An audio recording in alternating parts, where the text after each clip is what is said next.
नमस्कार। आज का हमारा टॉपिक है श्राद्ध क्यों किया जाता है। सनातन धर्म में किसी जातक के जन्म से पहले यानी गर्भ धारण करने से पूर्व और मृत्यु के बाद भी कई तरह के संस्कार और कर्मकांड किए जाते हैं। इन्हीं में से एक कर्म है श्राद्ध कर्म। आपने अक्सर अपने घरों में श्राद्ध होते हुए देखा होगा, पर क्या आप जानते हैं कि यह प्रथा कहां से चली आ रही है? आइए जानते हैं ऐसा क्यों चैनल में आपका स्वागत है। अगर आपने मेरा चैनल सब्सक्राइब नहीं किया है तो प्लीज सब्सक्राइब माय चैनल। आदिकाल से ही श्राद्ध कर्म की प्रथा चली आ रही है। श्राद्ध का अर्थ है श्रद्धा पूर्वक अपने पूर्वजों को, जो इस समय जीवित नहीं हैं, उनका आभार प्रकट करना। शास्त्रों के अनुसार पितृपक्ष के दौरान ऐसे परिजन जो अपने शरीर को छोड़कर चले गए हैं, उनकी आत्मा की तृप्ति के लिए उन्हें तर्पण दिया जाता है। कई पुराणों में इसका उल्लेख मिलता है। रामायण और महाभारत में श्राद्ध का वर्णन है। महाभारत में भीष्म पितामह ने युधिष्ठिर को श्राद्ध के संबंध में कई बातें बताई।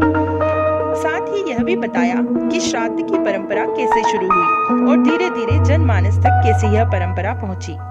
महाभारत के अनुसार आदिकाल में महातपस्वी अत्रि ने महर्षि नीमि को श्राद्ध के बारे में उपदेश दिया था। इसके बाद महर्षि नीमि ने श्राद्ध करना प्रारंभ कर दिया। महर्षि को देखकर अन्य ऋषि मुनि भी पितरों को अन्न देने लगे।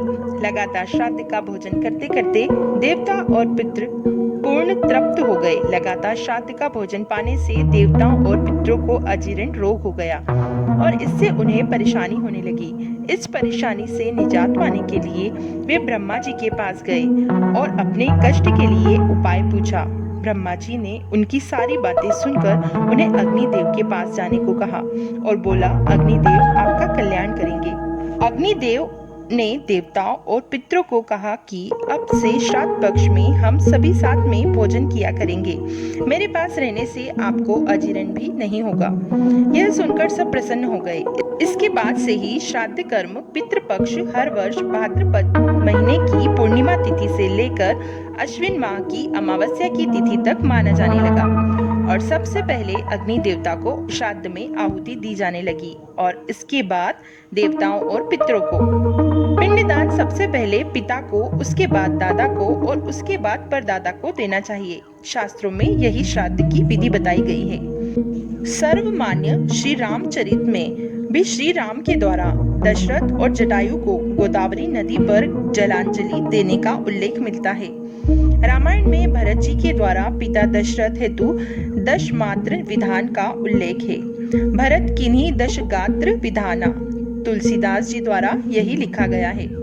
शास्त्रों के अनुसार पितृपक्ष में अपने पितरों के निमित्त जो अपनी शक्ति सामर्थ्य के अनुरूप शास्त्र विधि से श्रद्धा पूर्वक श्राद्ध करता है, उसके सकल मनोरथ सिद्ध होते हैं और घर परिवार, व्यवसाय तथा आजीविका में हमेशा उन्नति होती है। पूर्वजों के आशीर्वाद से आकस्मिक बीमारियां भी घर में नहीं आती। पूरी वीडियो में आखिरी तक बने रहने के लिए धन्यवाद।